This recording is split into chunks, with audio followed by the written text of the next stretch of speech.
Carnivorous plants.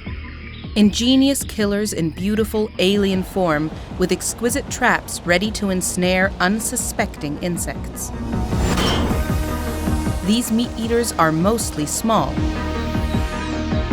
But on remote mountains in Southeast Asia, giants are growing, and they're desperate for much larger prey, like warm-blooded mammals. So why on earth would a bat voluntarily lie down to rest in a carnivorous plant? Where did they come from? Why are they here? The rise of the carnivorous plants began between 60 and 125 million years ago. In the age of the dinosaurs, this murderous form of flowering plant began to evolve in places where the soil was poor or non-existent. Across this ancient world, desperately hungry plants that were unable to get nutrients from the soil converged independently on the same solution: eat meat. They didn't have to look far for their prey. Insects, their constant companions, gave them all they needed. But transforming into a meat-eater with no means of stalking prey requires mechanisms to lure, trap, and digest food. Carnivorous plants worked with what nature gave all flowering plants: nectar and leaves. Normal plants use nectar to attract pollinators. Carnivorous plants use it to lure insects to their death. Some even disguise themselves as flowers.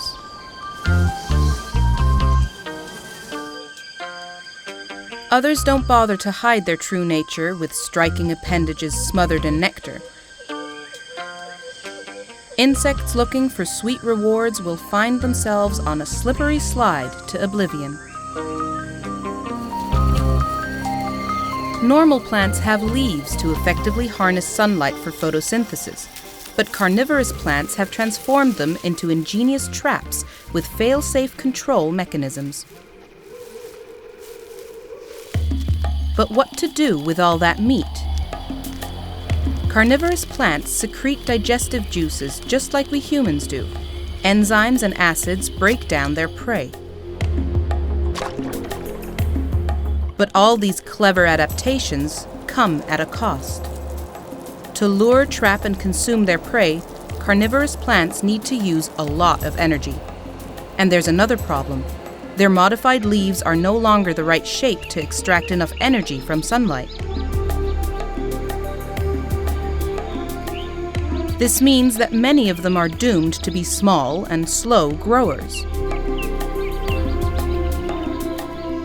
But there's one group that defies the rules.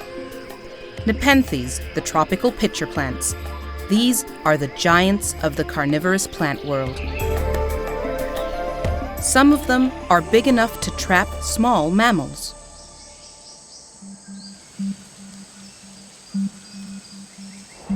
High on the slopes of Mount Kinabalu in Borneo, you'll find the world's largest carnivorous plant.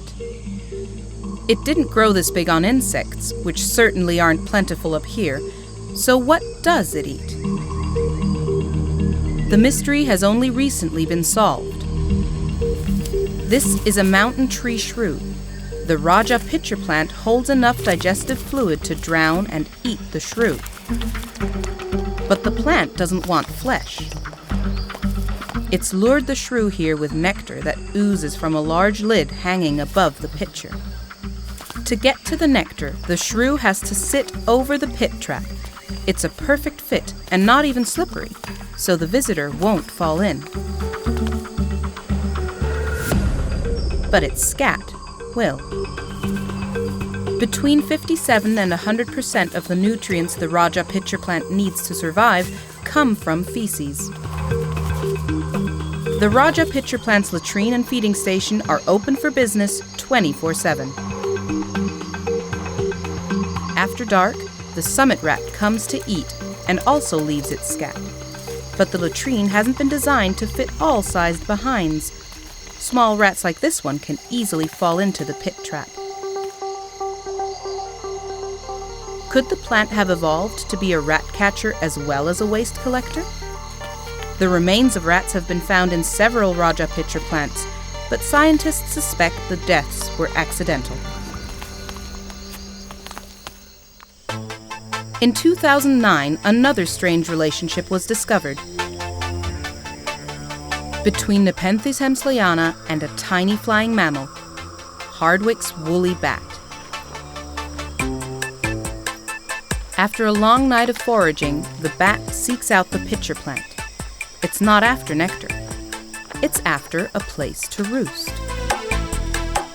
The plant has evolved to have a dish-shaped wall at the back of the pitcher, which reflects the bat's echolocation calls so it can be distinguished from other plants. The pitcher is just the right shape to fit a little bat inside, a fit so snug there's no chance that the bat will slip further down. It's the only bat species that has ever been found roosting in pitcher plants. The pit provides a climate-controlled and vermin-free home for the bat. And rent is paid in poop. Nepenthes hemsleyana needs this fertilizer more than most. It's really bad at catching insects, produces no nectar, and has very little digestive juices. And that's very lucky for this bat.